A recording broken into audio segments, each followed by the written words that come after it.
स्वस्ति इन्द्रो वृद्धस्रवाः स्वस्ति नः पूषा विश्ववेदाः स्वस्ति नस्तार्क्ष्यो अरिष्टनेमिः स्वस्ति नो बृहस्पतिर्दधातु। ओम शांतिः शांतिः शांतिः। ओम नमो ब्रह्मादिभ्यो ब्रह्म विद्या संप्रदाय कर्तृभ्यो वंश ऋषिभ्यो महद्भ्यो नमो गुरुभ्यः।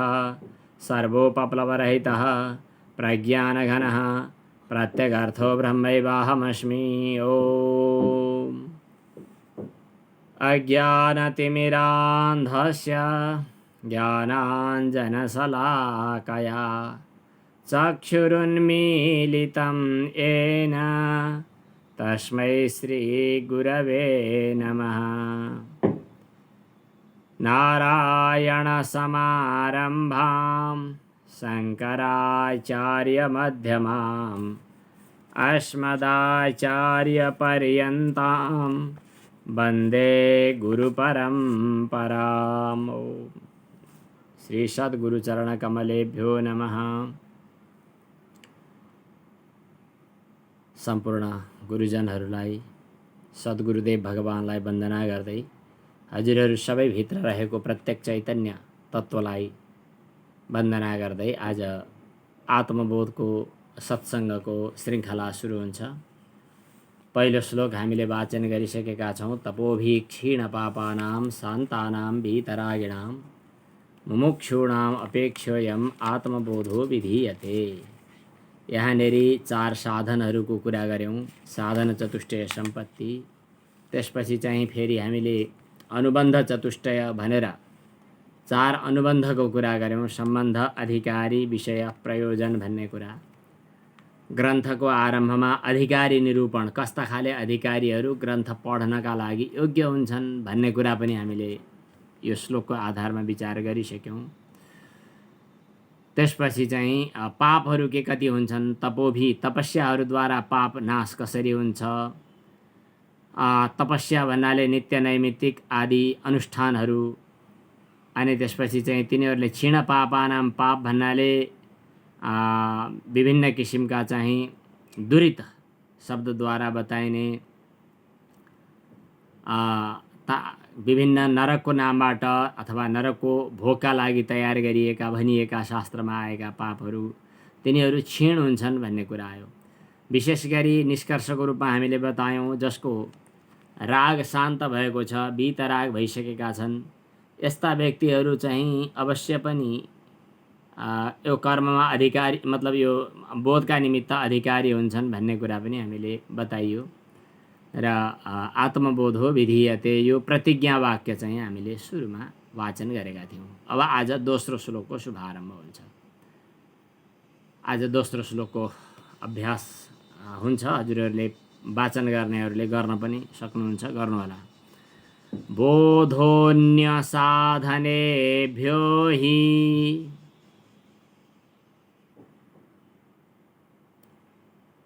साक्षान्मोक्षैकसाधनम्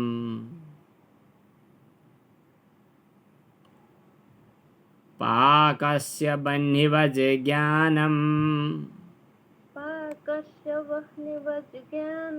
विना मोक्षो न सिद्ध्यति। बोधोन्य साधनेभ्यो हि साक्षान्मोक्षैकसाधनम् पाकस्य बह्निवज् ज्ञानम् विना मोक्षो न सिद्ध्यति।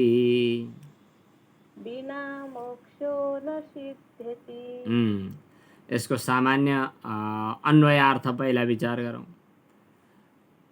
बोधः अन्य साधनेभ्यः साक्षात् मोक्षैक साधनम् अस्ति हि निश्चय नै। बोध भनेको ज्ञान, अन्य साधनेभ्य भनेको अरू साधनहरूभन्दा साक्षात् भनेको सिधै घुमाउरो बाटो नगरिकन मोक्षको एकमात्र साधन हो। जसरी पाकस्य, पाक अग्नि चुलामा भात पाक्नको लागि अरू अरू साधन पनि चाहिएलान्, तर बन्ने आगो नभइकन कुनै हालतमा पाक्दैन। जसरी त्यसै गरी ज्ञानम बिना मोक्ष न सिद्ध्यति, ज्ञान बिना मोक्ष सिद्ध हुँदैन। यसको सामान्य अर्थ यही हो। अन्य साधनेभ्य अरू साधनहरूभन्दा साक्षात भनेको सिधै मोक्षैका साधन, मोक्षको एकमात्र साधन के हो त भन्दा बोध हो। बोध अर्थात् ज्ञान। पाकस्य, पाक हुनका लागि, पाकको लागि बन्नेवत अग्नि झैँ, अर्थात् अग्नि जसरी पाकको लागि कारण हो, त्यसै गरी ज्ञानम बिना मोक्ष न सिद्ध्यति, मोक्षका लागि ज्ञान साधन हो, ज्ञान बिना मोक्ष सिद्ध हुन सक्दैन। ज्ञान मोक्षको साक्षात साधन हो, यहाँ यसरी बताइयो। अब यस विषयमा आएका अरू पनि प्रासङ्गिक कुराहरू छन्, ती प्रासङ्गिक कुराहरूको चर्चा पनि अब गरौँ। शास्त्रमा जे जति अरू साधनहरू बताइए, तपस्या गर्नु, मन्त्र जप गर्नु, गङ्गा स्नान गर्नु, यज्ञ गर्नु, यी सबै चित्त शुद्ध गर्ने, मोक्षको लागि तयार पार्ने, यी सबै साधन हुन्। हामी सानै छँदा व्रतबन्ध गरिदिएको, त्यो पनि मोक्षकै लागि। अझ यतिसम्म आश्चर्य लाग्छ, मैले अब प्रसङ्गान्तर नगरिकन यही प्रसङ्गलाई अलि विस्तारपूर्वक भन्छु। हामी कहाँ एउटा बादशाह ऋषिले बनाएको कामशास्त्र भन्ने हुन्छ।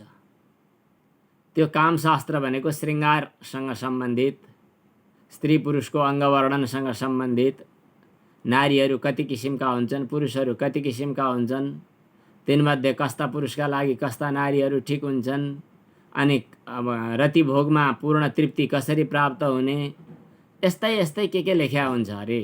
मैले पुरा पढेको छैन, बाहिर बाहिर सुनेको। बादशाह ऋषिले बताएको कामशास्त्र। त्यसको प्रयोजन के हो भनेर सोध्यो भने त्यहाँ पनि मोक्ष नै प्रयोजन भनेर बताइदो रहेछ। कसरी भन्दा, कामशास्त्रले विषय भोगका लागि मानिसलाई प्रेरित गरे पनि उसले एउटा मर्यादा र सीमा तोकिदिएको हुन्छ अरे। त्यो सीमाभित्र रहेर विषय भोग गर्न भनेर उसले प्रेरित गर्नुको मतलब के हो त? मानिस सीमा उल्लङ्घन गरेर उत्शृङ्खल भएर विषय भोगतिर नजाऊ भन्नका लागि हो। अनि त्यो सीमाभित्र रहेर विषय भोग गर्दा त्यो विषय भोग आज त मन लाग्यो ठिक छ, तर बिस्तारै भोलि गएर त्यो भोग नै जब विरक्तिको कारण हुन्छ, त्यतिखेर शास्त्रीय मर्यादापूर्वक भोग गरेको छ भने त्यो विरक्तिका लागि त्यसले सहयोग गर्छ। अनि ओहो यो त बेठिक रहेछ भन्ने कुरा बोध हुन्छ। अनि पछि गएर बिस्तारै फेरि त्यसबाट निवृत्त हुन्छ। अनि अथवा कर्ममा प्रवृत्त हुँदा पनि त्यो कर्मले उसलाई चित्त शुद्ध गराउँछ। भोलि गएर अनि धर्म अर्थ माने धर्मादि कामको पनि कामशास्त्रले बताएको सीमाभित्र रहेर भोग गर्दाखेरि त्यो अधर्म हुँदैन, धर्मभित्र पर्छ भन्ने होला। अनि धर्महरूले चित्त शुद्ध हुँदै गर्छ, भोलि गएर चाहिँ बिस्तारै मोक्ष मार्गमा अभिप्रेरित हुनुपर्दछ भन्ने।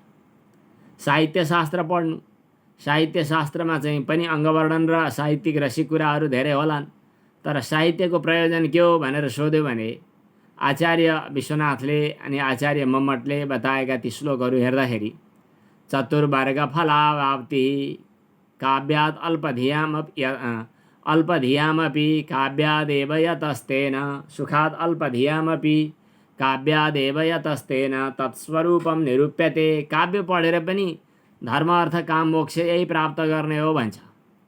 भरतमुनिले नाट्यशास्त्र बनाए, त्यसबाट पनि पुरुषार्थकै कुरा गर्दछ। अब अरू कर्मकाण्ड त पुरै अब पुरुषार्थकै लागि हुँदै भयो, पुरुषार्थभित्र मोक्ष पनि परिहाल्छ।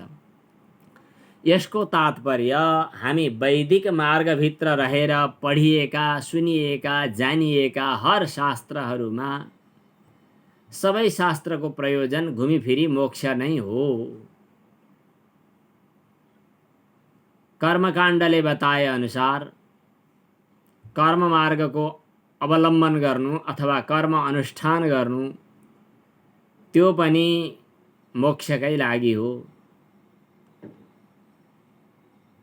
इज्याचार दमा हिंसा मनुस्मृतिमा याज्ञवल्क स्मृतिमा याज्ञवल्क ऋषिले भन्नुभएको छ, यज्ञ गर्नुहोस्, आचार अर्थात् सदाचारको परिपालन गर्नुहोस्, इन्द्रिय निग्रह गर्नुहोस्, अहिंसा गर्नुहोस्, दान गर्नुहोस्, स्वाध्याय गर्नुहोस् वा अरू कुनै पनि कर्म गर्नुहोस्। अयम तु परमो लाभो यद योगेन आत्मदर्शनम। त्यसको पनि लाभ भनेको यही आत्मदर्शन हो भन्यो। त्यहाँ त बरु सिधै कुरा गर्यो। तर अरू धेरै शास्त्रहरूमा जति जति जे कुरा बताए पनि सबैले चाहिँ मोक्षलाई नै महत्त्व दिएका हुन्छन्। यहाँ शङ्कराचार्य विरचित आत्मबोधको टीकाकार पद्मपादाचार्यले भन्नुभएको छ, तपस्या, मन्त्र, कर्म, योग आदि अनेक साधनहरू संसारमा छन्, शास्त्रले बताइएको छ। यी सबै साधनहरूको प्रयोजन के हो भनेर सोधो भने मोक्षकै लागि हो भन्छन्। भनेपछि स्वाहा स्वाहा गर्न सजिलो पनि छ, द्रव्य सापेक्ष। पूजापाठ गर्नु पनि ठिकै हो, राम्रो छ। अरू दान पुण्य कर्म इत्यादि जे छन् सबै कर्महरू जो हुन् नि, यी सबै मोक्षका लागि हुन्। यो कुरा हामीले शास्त्रमा सुनेका छौँ। भने मोक्षको लागि कहीँ नभएको कुरा तपाईँ किन गर्नुहुन्छ? मोक्षको लागि चाहिँ बोध नै साधन हो भनेर तपाईँ किन भन्नुहुन्छ? प्रश्न आयो। आत्मबोधो विधीयते भनेर अघिल्लो श्लोकमा आएपछि आत्मसम्बन्धी बोधको कुरा आयो। बोध माने ज्ञान। आत्मज्ञान नै किन चाहियो अरू साधनहरू हुँदाहुँदै भन्ने कुरा। योग दर्शनकै कुरा गर्ने हो भने योग दर्शनमा चित्तवृत्ति निरोधका उपायहरू के हुन् भनेर सोद्धा धेरैवटा बा अथवा भन्दै 8-10 वटा उपायहरू बताइएको छ। ती विभिन्न उपायहरू त्यहाँ पनि छन्। त्यस्तै अरू शास्त्रमा अरू धेरै उपायहरू छन्। ईश्वर प्रणिधानाद बा, यथाभिमत ध्यानाद बा, अनि प्रणव जपबाट बा, अथवा चाहिँ त्यो पनि छ नि, मैत्री करुणा मुदिता उपेक्षा,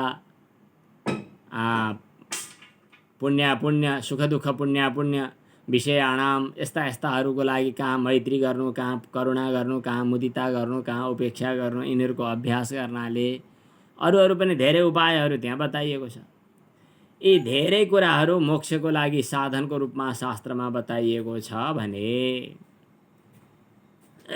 अब यहाँ बोध नै मोक्षको साधन हो भनेर किन भन्ने प्रश्न उठ्यो। बोध अर्थात् ज्ञान, ज्ञान नै मोक्षको साधन हो भनेर किन भन्ने भन्दा अब शङ्कराचार्यले सिद्धान्ततः के बताउनु भएको छ भने अरू साधनहरू चाहिँ घुमाउरो तरिकाले कतै न कतै सहयोगी त हुन् भनेर भन्ने अर्थमा मोक्षको साधन भनेको हो। उनीहरू साक्षात सिधै साधन होइनन्। उनीहरू सिधै साधन होइनन् किनभने उनीहरू कर्म हुन्, प्रयत्नजन्य हुन्। कर्मजन्य वस्तुहरू जो हुन्, कर्मजन्य जति पनि क्रियाकलापहरू हुन्, यिनीहरू चाहिँ कर्मजन्य भएको हुनाले अनित्य हुन्छन्। मोक्ष नित्य हो। मोक्ष नित्यका लागि यिनीहरू साधन हुन, प्रत्यक्ष साधन हुन सक्दैनन्, अलिअलि अभिमुख बनाइदिने मात्रै हुन्।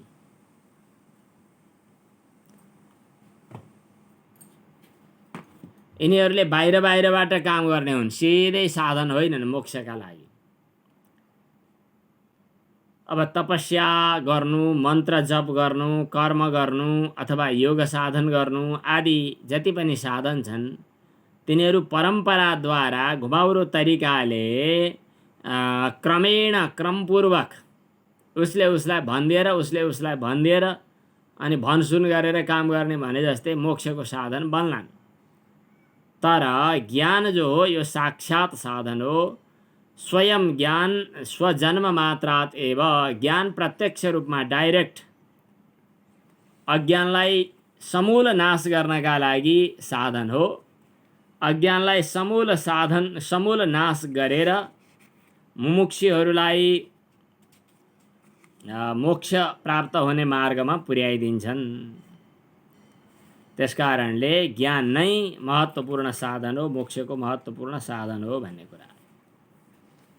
यो कुरा हामीले विवेक चूडामणिमा पनि पढ्यौँ। सायद हजुरहरूले पढ्नुभयो कि पढ्नु भएन, म फेरि यहाँ अहिले प्रयास गर्दछु खोज्न। वदन्तु शास्त्राणि यजन्तु देवान् कुर्वन्तु कर्माणि भजन्तु देवता। आत्मैक्यबोधेन विना विमुक्तिर न सिद्ध्यति ब्रह्म सतान्तरेपि। जतिसुकै कर्म गरे पनि,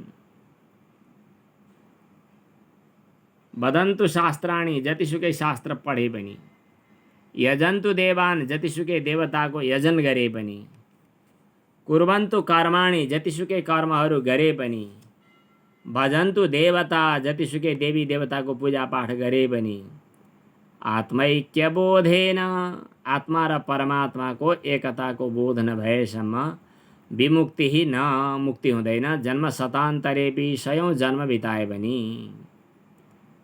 आत्मैक्य बोधेन विना विमुक्तिर न सिद्ध्यति ब्रह्म शतान्तरेपि। मैले हजुरहरूसँग कुरा गर्दै गर्दा यो खोजेर स्क्रिन सेयर गर्न सकेँ कि जस्तो लाग्छ। हेरौँ यहाँ, वदन्तु शास्त्राणि यजन्तु देवान् कुर्वन्तु कर्माणि भजन्तु देवताः आत्मैक्यबोधेन विना विमुक्तिर्न सिद्ध्यति ब्रह्म शतान्तरेपि। शास्त्राणि वदन्तु, शास्त्रहरूको व्याख्या गरून्।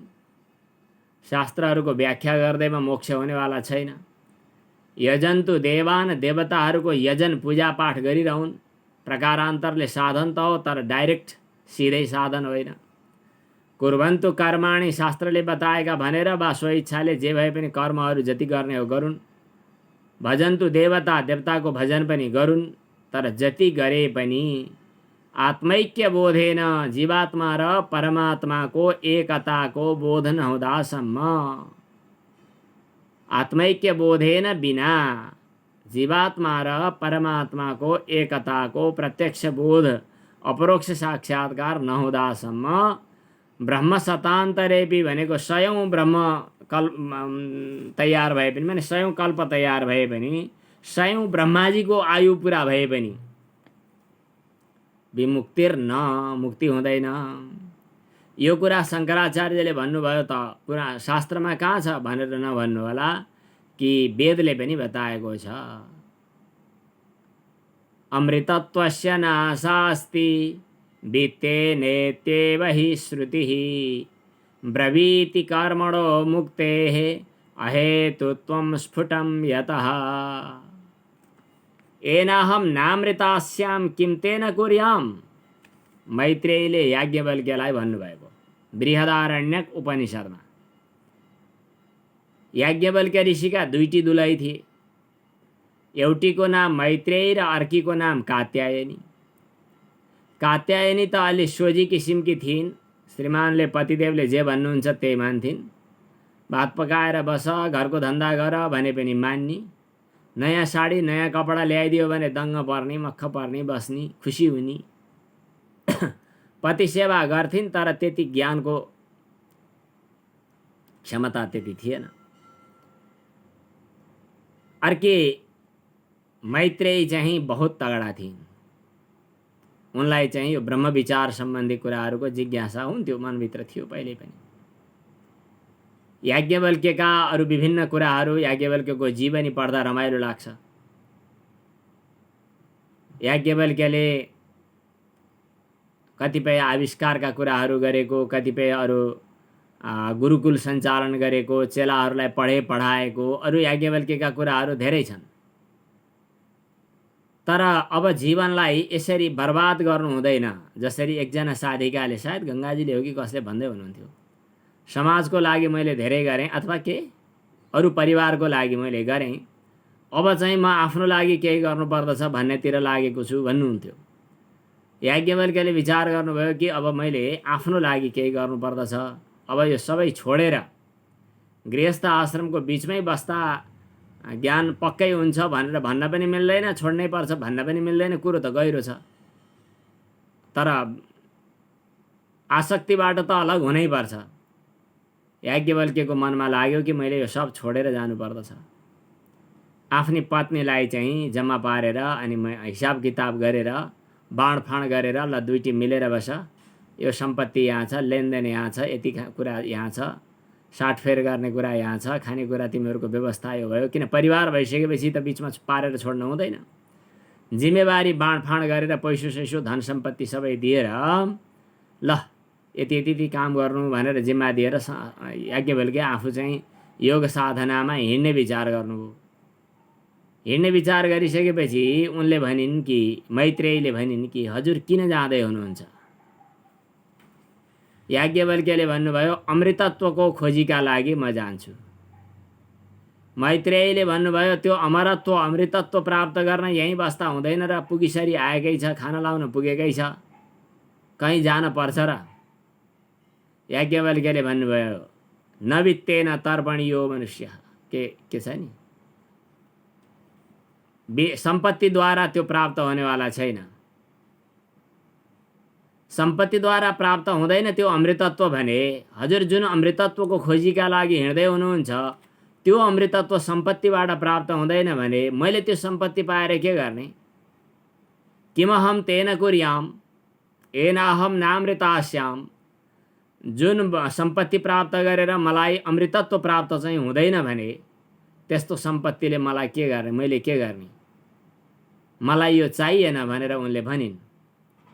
याज्ञवल्क्यलाई उनको जिज्ञासा अति खुसी लाग्यो। जिज्ञासा देखेर ज्यादै प्रसन्नता भयो। याज्ञवल्क्यले फेरि उपदेश दिनुभयो भन्ने कुरा बृहदारण्यक उपनिषदमा आएको छ। याज्ञवल्क्यले आत्माको खोजी प्रियतम वस्तुको रूपमा भनेर सिकाइदिनु भयो। आत्मतत्वको खोजी गर्ने तरिका सिकाइदिनु भयो। मानिसले सम्पत्तिलाई मन पराएर सम्पत्तिको पछि लागिरहेको हुन्छ, तर त्यो सम्पत्तिका लागि मन पराएर सम्पत्तिको पछि लागेको होइन नि भन्नुहुन्छ। नवारे पत्युः कामाय पतिः प्रियो भवति आत्मनस्तु कामाय पतिः प्रियो भवति। नवारे जायाया कामाय जाया प्रिया भवति आत्मनस्तु कामाय जाया प्रिया भवति। कसैले दुलहीलाई दुलहालाई मन परायो भने दुलही वा दुलहा चाहिएर मन पराएको होइन, आत्मालाई आत्माको माने आनन्दको अनुभूतिका लागि मन पराएको हो। त्यसकारणले सबैभन्दा प्रियतम त आत्मा नै हो भनेर व्यवहारमै छँदा पनि आफ्नो आत्मतत्वको अनुभूति गर्ने प्रक्रिया सिकाइदिनु भयो। अरू धेरै प्रसङ्गहरू त्यहाँ आएको छ। त्यही सन्दर्भमा यो कुरा आयो कि अमृतत्वस्य नाशास्ति वित्तेन, धन सम्पत्तिबाट अमरत्व अमृतत्व प्राप्त हुन्छ भन्ने कुराको आशा छैन।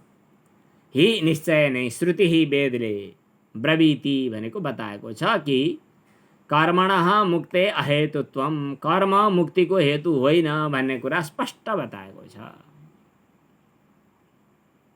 कर्मको अनुष्ठानबाट मोक्ष प्राप्त हुँदैन भन्ने कुरा शास्त्रमा बताएको छ। अमृतत्वस्य नाशास्ति वित्तेनेत्येव हि श्रुतिः ब्रवीति कर्मणो मुक्तेरहेतुत्वं स्फुटं यतः। कर्मद्वारा मोक्ष प्राप्त हुँदैन भन्ने कुरा शास्त्रमा स्पष्ट रूपमा बताइएको छ।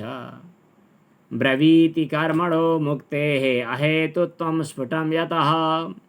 त्यसकारणले के गर्ने त? अतो विमुक्तै प्रयतेत विद्वान्, मोक्षका लागि प्रयत्न गर्ने, बाह्य पदार्थहरूमा परित्याग सन्यास गर्ने, सन्यस्त हुने, बाह्य वस्तुहरूको आसक्तिबाट पूर्ण रूपमा निवृत्त हुने, सन्यस्त बाह्यार्थ सुखस्पृहः सन्, बाह्य विषयहरूको स्पृहाबाट पूर्ण विरक्त हुने, गुरुको शरणमा जाने, देशिक गुरुको।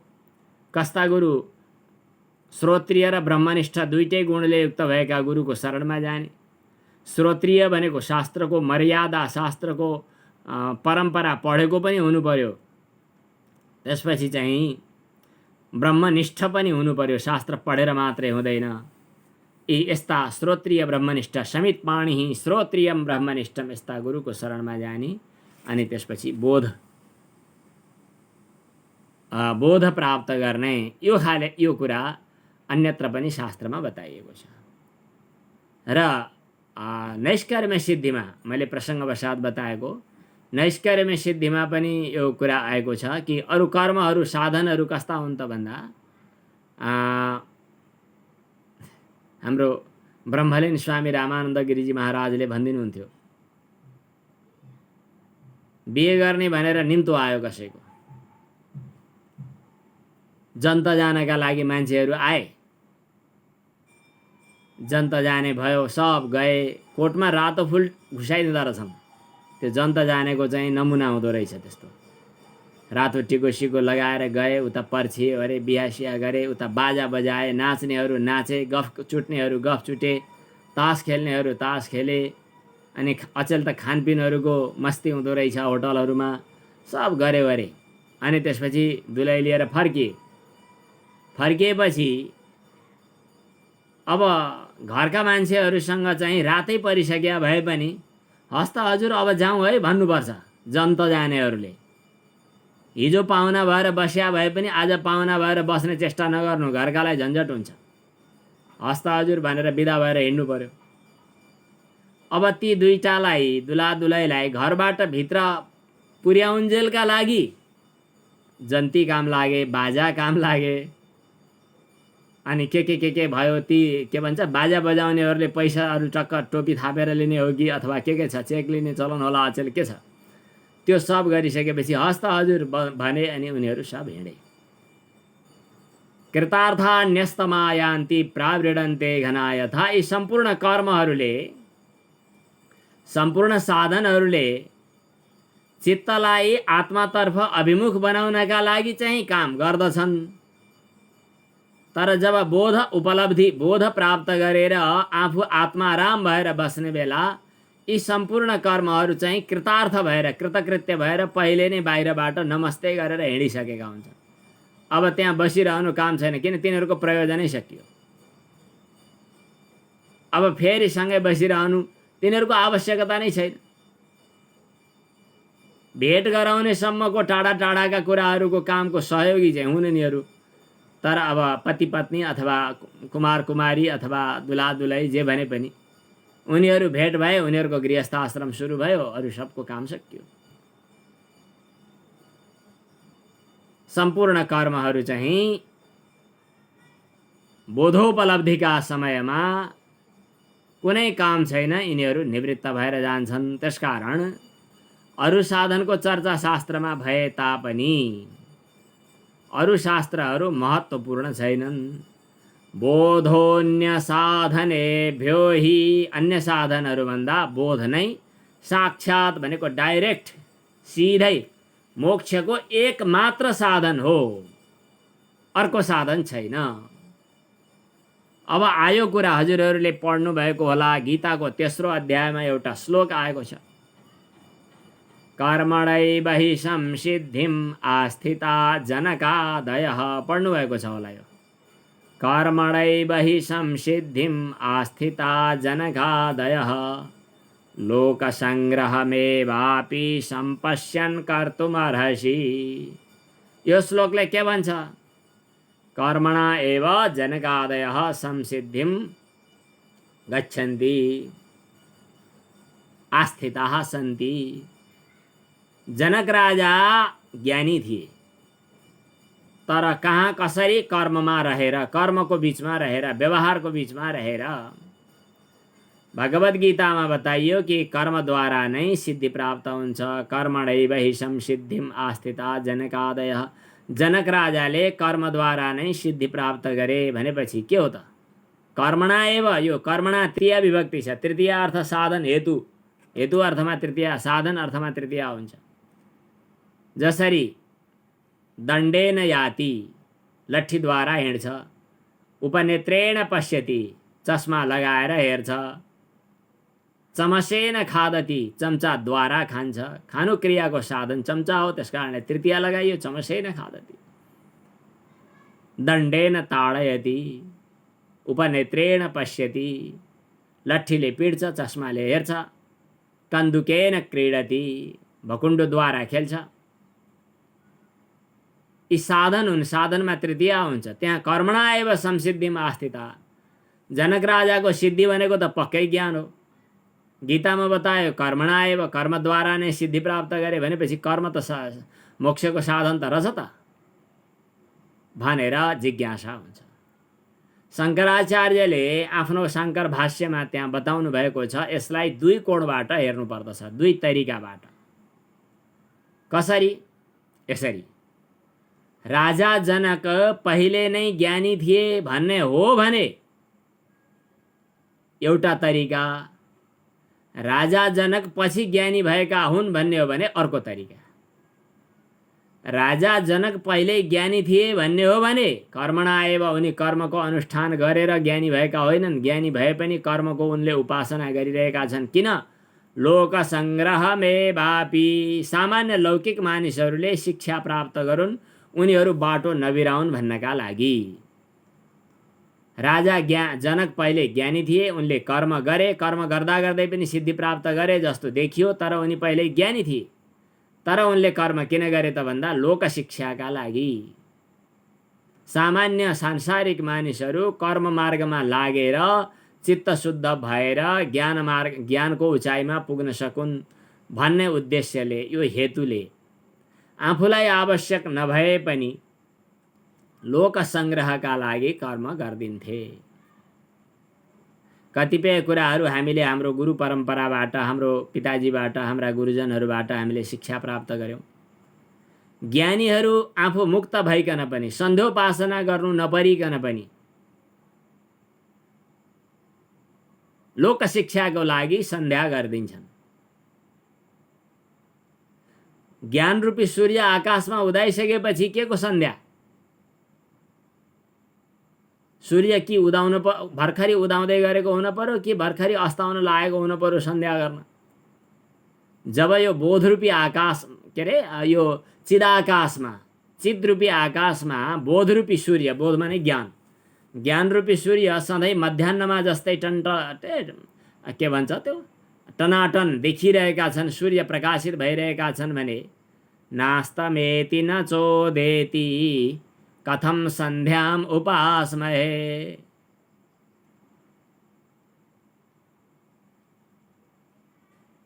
चिदाकाशे बोधसूर्यः सदा भासते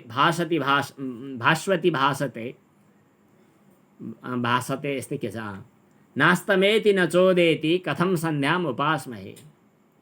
चिदाकाशमा, चित्तरूपी आकाशमा ज्ञान रूपी सूर्य मध्याह्नको मध्य भागमा सूर्य चम्किए छन्। ती अस्ताउँदा पनि छैनन्, उदाउँदा पनि छैनन् भने सन्ध्या किन गर्ने? अर्को पनि एउटा श्लोक थियो, प्रसङ्गमा आएको भनिदिइहालौँ। मृता मोहमयी माता, मोहरूपी बुढियामै मरिन्। आजसम्म त तिनीले हुर्काएर यहाँसम्म पुर्याइन् नि। अविद्यारूपी बुढियामै जरा मरिन्। मृता मोहमयी माता जातो बोधमयः सुतः, ज्ञान रूपी पुत्र जन्मियो, बोधमयः सुतः जातः। अब घरमा छोरो जन्मियो भने सुत्कारो पर्छ क्यार। बुढियामै मरिन् भनेदेखि के हुन्छ भन्दाखेरि जुठो पर्छ। मृता मोहमयी माता जातो बोधमयः सुतः सुतके मृतके चैव कथम सन्ध्याम उपासमहे। अब त्यो ज्ञानीको दृष्टिले ज्ञानीका लागि कुनै सन्ध्याको आवश्यकता परेन। तर ज्ञानीले सन्ध्या गरेन भने अज्ञानीले के हेर्छ त? हाम्रो गुरुबाले गर्नु भएन, हामीले पनि पर्दैन भन्छ। गलत कुरा सिको गर्न त छिटो छिटो गर्छ। त्यस कारणले ज्ञानीहरूले पनि, आत्मबोध प्राप्त गरिसकेकाहरूले पनि लोक सङ्ग्रहका लागि लोकवत् व्यवहार गर्दछ। लोकवत्तु लीला कैवल्यम। भगवानले, ईश्वरले पनि लोकवत् व्यवहार गर्दछ, केवल लीलालाई। उहाँ लीला कैवल्य, लीलाको लागि, यहाँ चाहिँ लोक शिक्षाको लागि भनेर बताइएको छ। अघि हामीले जनकको प्रसङ्ग उठाइरहेका थियौँ। गीताको तेस्रो अध्यायमा आएको कर्मणैव हि संसिद्धिम आस्थिता जनकादयः। यदि उनी पहिल्यै ज्ञानी थिए भने केवल लोक शिक्षाको लागि कर्म गर्थे। कर्म गर्दा गर्दै पनि ज्ञानी भएको देख्न सक्यौँ। यो एउटा कोण। अब अर्को कोण यस्तो हुनसक्छ कि पहिले उनी ज्ञानी थिएनन्।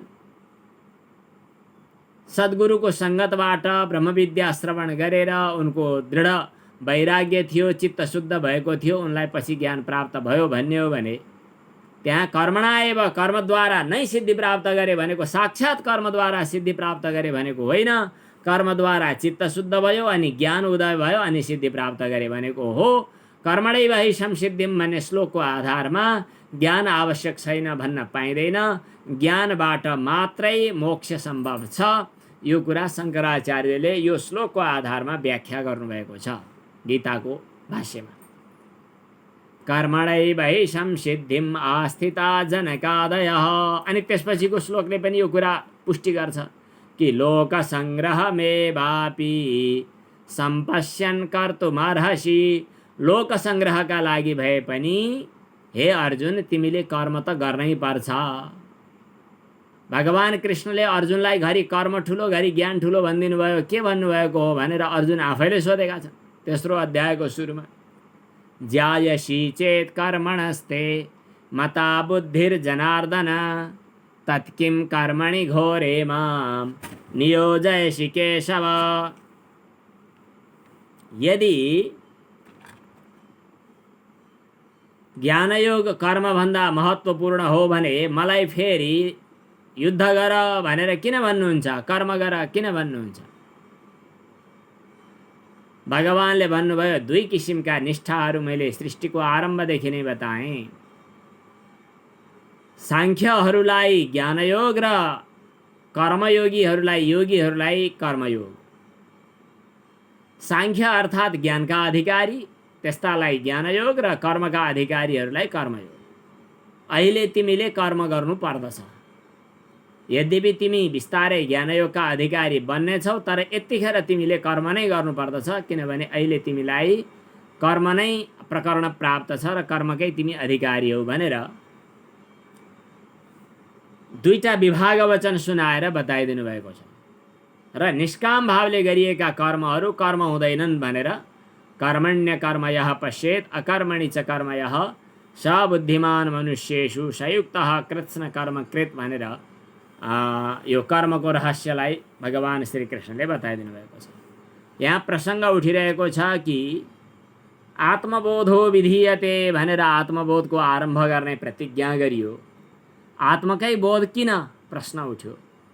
मोक्षको लागि के को मोक्षको लागि आत्मज्ञान चाहिन्थ्यो, अरू सबै साधन छन् नि भनेर फेरि पूर्व पक्ष आयो।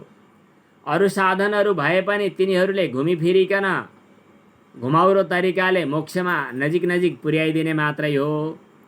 वस्तुतः मोक्षका लागि साक्षात साधन भनेको ज्ञान मात्रै हो भन्ने कुरा यो श्लोकमा बताइएको छ। तपस्या मन्त्र अनि जप दान पूजापाठ आदि साधनहरूले परम्पराद्वारा चित्त शुद्ध गर्दै गर्दै अनि ज्ञान उत्पत्ति हुने वातावरण ज्ञान प्रकट हुने वातावरण तयार गरेर मोक्ष सिद्ध गर्दछन्। जब ज्ञान त आफू पैदा भइसकेपछि अरू कसैको पनि अपेक्षा नगरेर सिधै अज्ञानलाई नाश गरिहाल्छ। किनभने यो बन्धनको कारण अज्ञान हो। अज्ञानलाई ज्ञानले नाश गर्छ किन अज्ञानलाई नाश गर्ने अरू कुनै उपाय हुँदैन। स्तोत्र पाठ गरेर कुलो खनेर बाटो खनेर ढ्याङ्ग्रो ठटाएर झारफुक गरेर वा खुर्सानीको धुवाँ लगाएर अज्ञान हट्नेवाला छैन। अज्ञान हट्नका लागि ज्ञान रूपी सूर्य अज्ञान रूपी अन्धकार हट्नका लागि ज्ञान रूपी उज्यालो आउनै पर्दछ। त्यसबाट मात्रै मुमुक्षुहरूको आफ्नो अभिप्सा पूर्ण हुन सक्छ। त्यसकारण अरू साधनहरू आवश्यक छैनन्।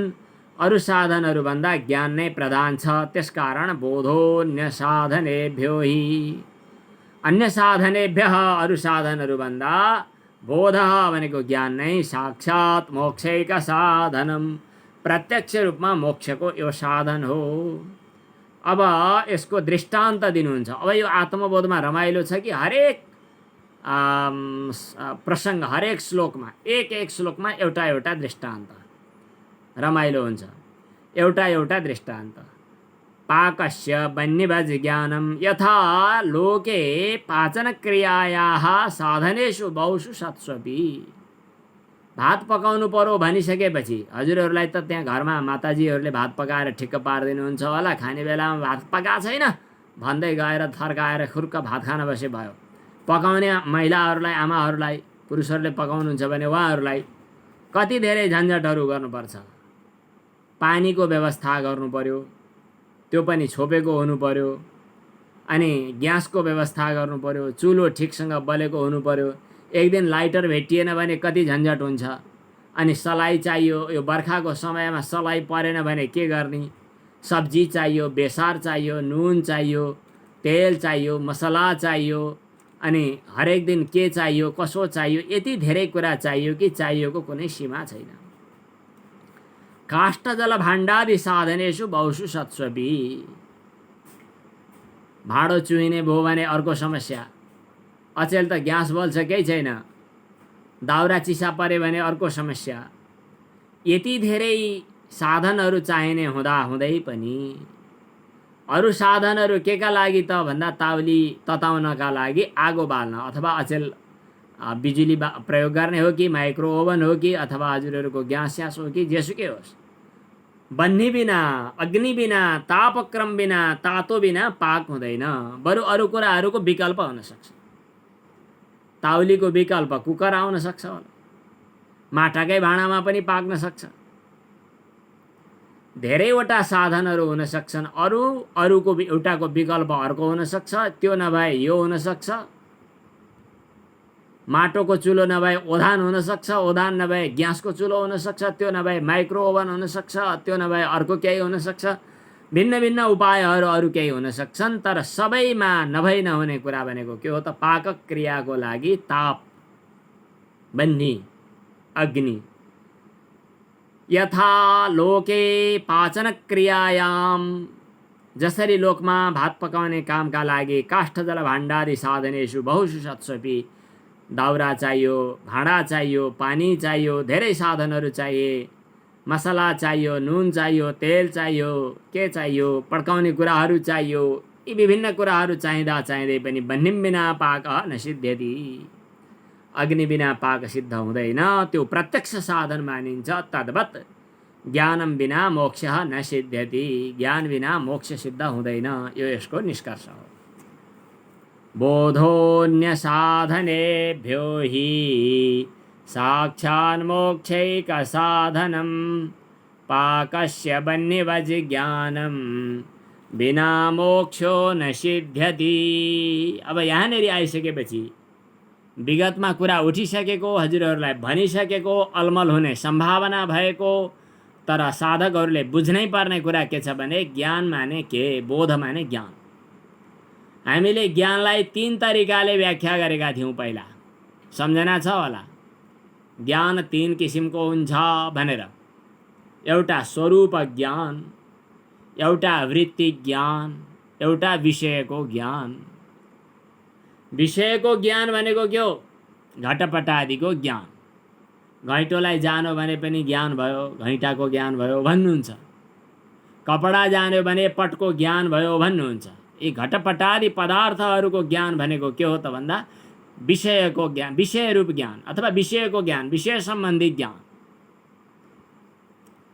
आत्मामा ज्ञान गुण रहन्छ भनेर नैयायिकहरूले जो भन्छन्, अनि त्यो ज्ञानको विषय घटपटादि हुन्छ, विषय आत्मा हुन्छ भनेर माझमा ज्ञान, एकतिर घटपट आदि पदार्थहरू, अर्कातिर चाहिँ आत्मा। आत्मा द्रव्य हो। नैयायिकको कुरा गर्दैछु, न्याय दर्शन पढ्नेहरूको, अरूले नसुन्नु होला, फेरि अलमल पर्छ। आत्मा द्रव्य हो अनि ज्ञान गुण हो। आत्मामा ज्ञान गुण बस्छ अनि विषयमा प्रकाशित गर्दै गर्दा ज्ञानको विषय घटपटादि विषय हुन्छ अनि त्यो ज्ञानको चाहिँ आत्मा चाहिँ विषयी हुन्छ भनेर आत्मा अनि विषय माझमा ज्ञान, ज्ञानको विषय सम्बन्धले घटपटादि विषयहरूमा, विषयता सम्बन्धले चाहिँ यता आत्मामा ज्ञानको सम्बन्ध हुन्छ भनेको ज्ञान चाहिँ एक किसिमको सम्बन्ध, दुईटालाई जोड्ने, आत्मा र घटपटादि पदार्थहरूलाई जोड्ने। यस किसिमका कुरा न्याय दर्शनमा पढिन्छ। यो अर्कै तरिका हो। यो तरिकाले पढ्दा पनि ज्ञान भनेको घटपटादि विषयक ज्ञान भनियो भने त्यो विषय ज्ञान भयो, विषय रूप ज्ञान भयो, विषयलाई जानकारी प्राप्त गर्ने ज्ञान। हामीले पहिला कुरा गरिसकेको कुरा हो यो, पहिला चर्चा गरिसकेको। अर्को दोस्रो ज्ञान भनेको के त भन्दा वृत्ति रूप ज्ञान। वृत्ति रूप ज्ञान र विषयको ज्ञान दुई थरी छन्।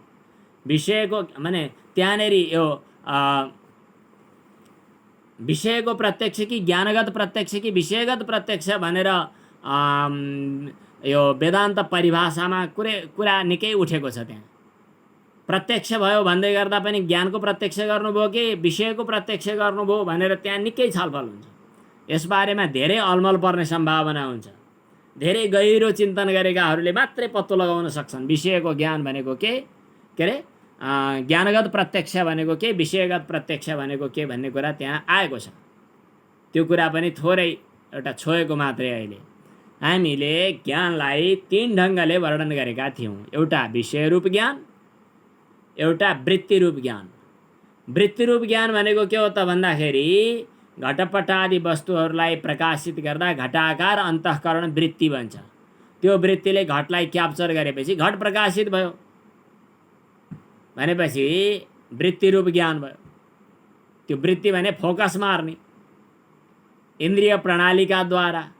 अन्तःकरणावच्छिन्न चैतन्य छ, उता विषय छ भने विषयावच्छिन्न चैतन्य छ। विषयको घेरोभित्र रहेको चैतन्य, अन्तःकरणभित्र रहेको चैतन्य, अन्तःकरणभित्र रहेको चैतन्य र विषयभित्र रहेको विषयको रूपमा रहेको चैतन्य, यी दुईटै चैतन्यलाई, घटलाई पनि चैतन्य बिना घट अस्तित्व सिद्ध हुँदैन भन्छौँ हामी त, अचम्मको कुरा गर्छौँ। यी दुईटा चैतन्यलाई जोड्ने वृत्तिरूप चैतन्य जो हो त्यो वृत्तिरूप चैतन्य। त्यो वृत्तिको फोकस मरिसकेपछि माने वृत्तिले फोकस हानिसकेपछि त्यो वस्तु प्रकाशित हुन्छ। हामीले फल व्याप्ति र वृत्ति व्याप्तिको प्रसङ्गमा पनि यी कुराहरू जोडिन सक्छन्। त वृत्तिरूप ज्ञान एउटा हुन्छ। वृत्तिरूप ज्ञान पनि फेरि अरू घटपट आदि वस्तुलाई प्रकाशित गर्दा पनि घटाकार वृत्ति त चाहिहाल्यो।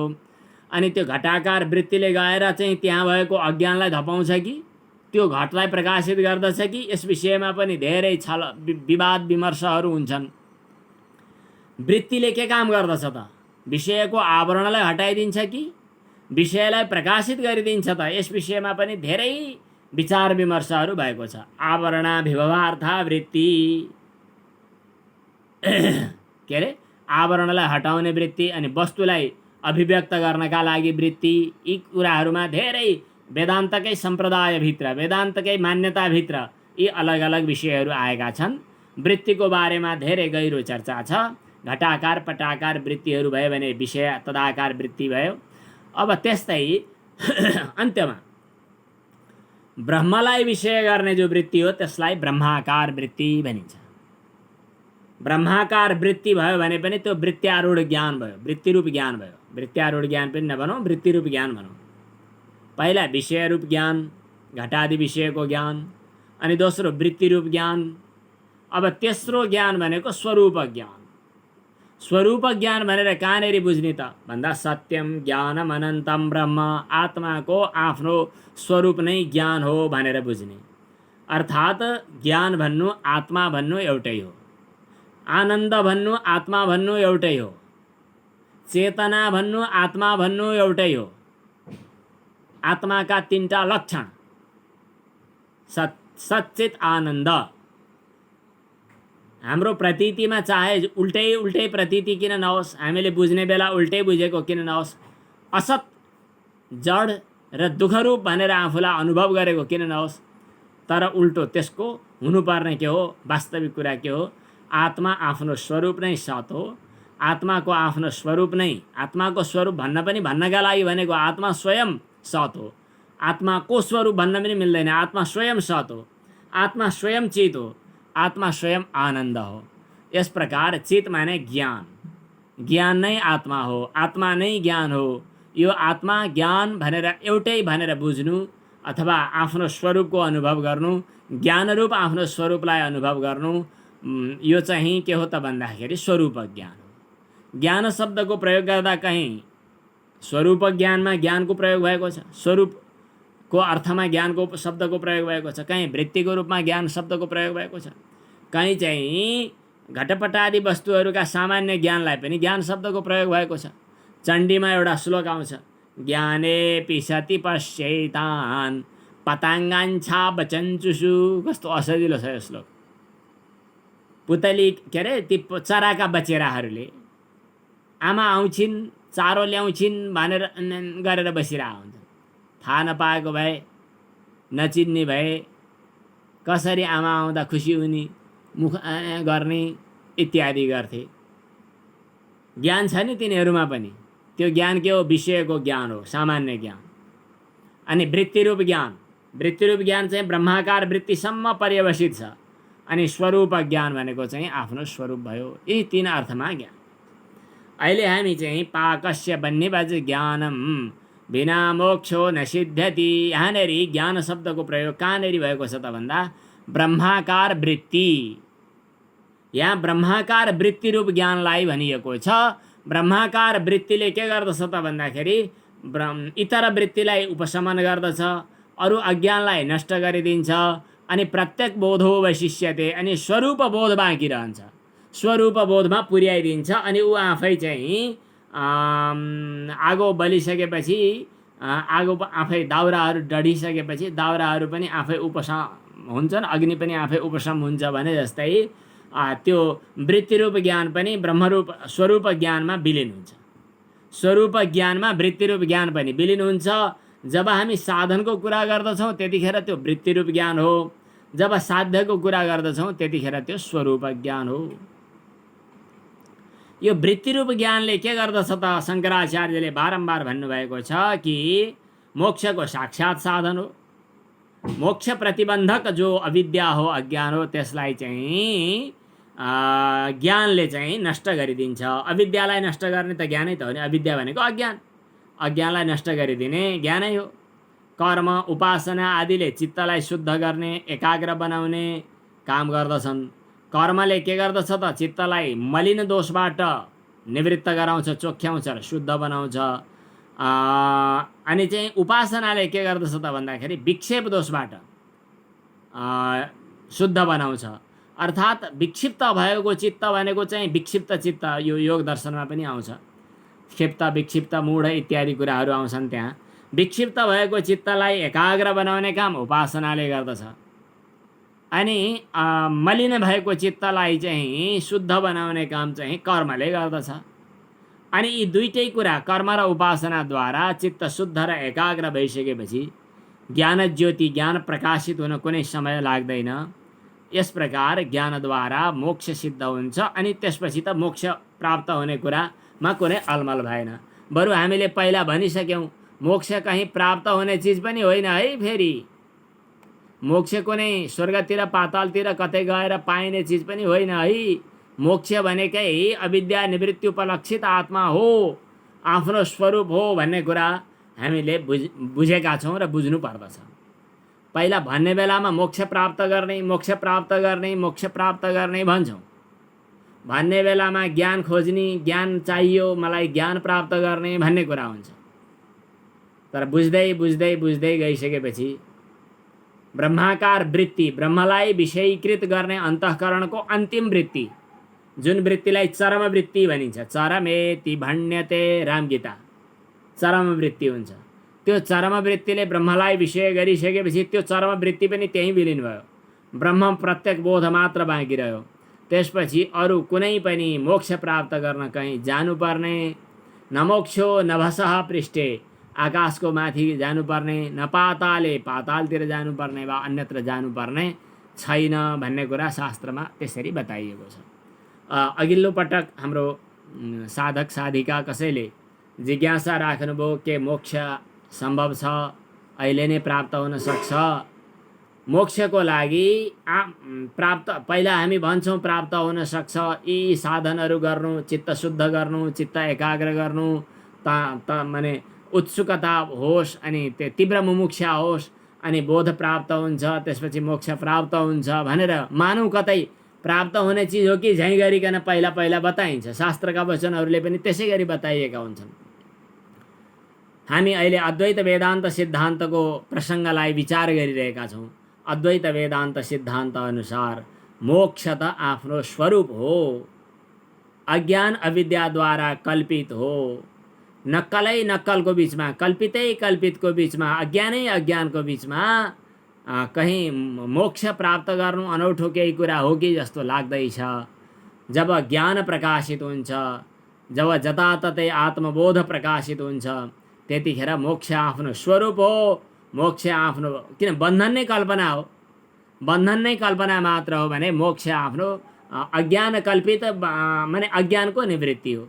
बस अज्ञानको निवृत्ति हुनु नै मोक्ष हो। अज्ञानको निवृत्ति भइसकेपछि मोक्ष आफ्नो स्वरूप हो, स्वतः प्राप्त छ। प्राप्त भइरहेको वस्तुलाई प्राप्त गर्नु, गलामा भइरहेको घाँटीमा लगाइरहेको मालालाई हराएको जस्तो महसुस गरेर चिन्तित भइरहेको थियो। पछि थाहा पाइसकेपछि ला म त कस्तो पो अलमल गरिरहेको भनेर हिजोसम्मको अज्ञानलाई सम्झिएर बरु आफै एकछिन बरु अचम्म मान्ला। त्यसबाहेक म त आफ्नै स्वरूप पो हो रहेछु। चिदानन्द रूपः शिवोहम शिवोहम, म आफ्नै स्वरूप रहेछु। म आफ्नै स्वरूपमा स्थिर भएँ भने त म अब अलमल्लिनु पर्ने केही पनि छैन भन्ने कुराको परिपक्वता दृढता हुनु नै बोध हो।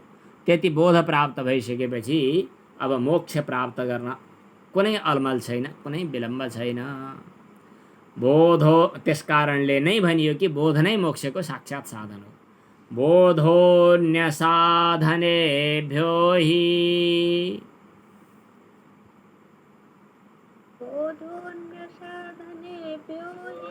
साक्षान्मोक्षैक साधनम्।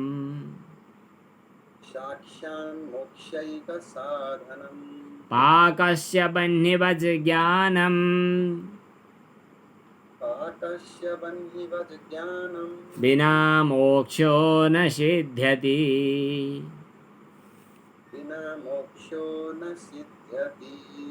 आज समय पूर्ण भएको छ। आज श्रावण महिनाको सोमवासर थियो। श्रावण महिनाको सोमवासर भगवान शिवको आराधना गर्ने महत्त्वपूर्ण पावन दिन हो। हजुरहरूमध्ये कतिले व्रत पनि बस्नुभयो होला।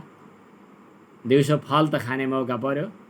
आज दिउँसो दिनभर हामी देवघाट पारी आश्रममा केही अरू विशेष कार्यक्रममा पनि थियौँ। आज हामी पनि फलाहारमा छौँ, हजुरहरू पनि हुनुहोला। भगवान शिव सन्ध्याकालमा विशेष गरी प्रदोषमा भगवान शिवजी घुम्नुहुन्छ भन्ने पनि छ। त्यसकारणले आज भगवान शिवको चिन्तन गर्दै भगवान शिवको शिवतत्त्वको शान्तं शिवम अद्वैतम मन्यन्ते चतुर्थम मन्यन्ते साथमा भगवान शिवतत्त्वको अनुभव गर्दै आजको यो पावन पर्वमा हजुरहरू सबैको मङ्गल कामना गर्दछु। भोलि फेरि हाम्रो हरि शयनी एकादशी। शयनी भनेको भगवान सुत्नुभयो भन्ने छ। सुत्नुभयो भने पनि छिटै बिउजिनुहुन्छ। भगवानलाई जागरण गर्ने दिन पनि हाम्रो हरिबोधिनी आउँछ। भोलि हरिशयनी एकादशीमा पनि यहाँहरू व्रत अथवा उपासना आफ्नो स्वास्थ्य, आफ्नो शरीरको अवस्था विचार गरेर जलाहार, फलाहार, निराहार जे गर्नुपर्छ गर्न सकिन्छ। धेरै ठुलो समस्या नभएमा प्रत्यक्ष रूपमा दाल भात खानु हुँदैन। एकादशीमा बहुतै ठुलो दोष छ भन्ने छ। हाम्रो सनातन संस्कृतिको अभिन्न अङ्ग पनि हो एकादशी पर्व व्रत उपासना गर्नु। यी यस्ता साधनाहरूद्वारा चित्त शुद्ध हुनका लागि सहयोग हुन्छ भन्ने छ। भोलि हरिशयनी एकादशीको उपलक्ष्यमा पनि हजुरहरूले यथाशक्ति कुनै न कुनै रूपमा हरिव्रत गर्नुहुनेछ भन्ने अपेक्षासहित ओम पूर्णमदः पूर्णमिदं पूर्णात् पूर्णमुदच्यते पूर्णस्य पूर्णमादाय पूर्णमेवावशिष्यते। ओम शांति शांति शांति। ओम।